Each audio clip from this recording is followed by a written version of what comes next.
Hello, நான் இங்க ஏற கஷ்டப்பட்டுட்டு இருக்கேன். பாட்டு கண்டுக்காம அங்க என்னமோ பண்ணிட்டு இருக்க. வந்து ஹெல்ப் பண்ணவா? நான் தான் ஹெல்ப் பண்ண வந்தா உன்னை தோடுறேன் உரசுறேன் அப்படி இப்படின்னு ஏதாவது சொல்லுவேன். எதுக்கு நமக்கு வம்பு? இதுக்கு ஒண்ணும் குறைச்சல் இல்ல. வா வந்து தூக்கி விடுவா. சரி ஏதோ நீ கேக்குறியே வரேன். ஏய், என்ன நீ பாட்டு அப்படியே படுத்துட்ட? பூச்சி ஏதாவது கடிக்க போகுது. வயக்காட்டுல என்ன கடிக்காத பூச்சி எங்க வந்து கடிக்க போகுது? அதெல்லாம் எனக்கு ஒண்ணும் ஆகாது. நீ பயப்படாம படுத்துங்க. இந்த இடத்த பார்த்தாலே பயமா இருக்கு. தூக்கமே வர மாட்டேங்குது. பயமா இதுக்கு ஏதாவது வழி இருக்கணுமே. இப்போ உனக்கு தூக்கம் வரலதானே? உன்னை எப்படி தூங்க வைக்கிறேன்னு பாரு. இரு வரேன். டாக்டர் போன் பேசிக்கிட்டே ஸ்டெத்தஸ்கோப்போட என் பிளவுஸையும் தோல்ல போட்டுட்டு போறாளே. ஐயோ, இப்போ என்ன பண்றது?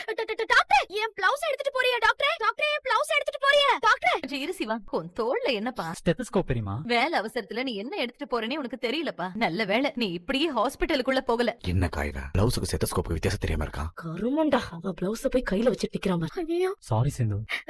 பரவாயில்ல டாக்டர். இத்தனை வருஷம் நீ சமைச்சதை சாப்பிட்டுட்டு இன்னைக்கு சிந்து சமையல் பிடிச்சிருக்கு சொல்றாரு உன் புருஷன். இந்த மனுஷனுக்கு சூப்பர் ஸ்லோ பாய்சன் வச்சு ஸ்லோவா கொள்ளணும். ஆய மூடுறா. சிவாவ சிந்து என்ன பண்ணி வச்சிருக்கானே தெரியல. மந்திர சூட்ட ஆறையே தெரியல. சிவாவுக்கும் சிந்துக்கும் நடுவுல என்ன நடக்குதுன்னே தெரியல.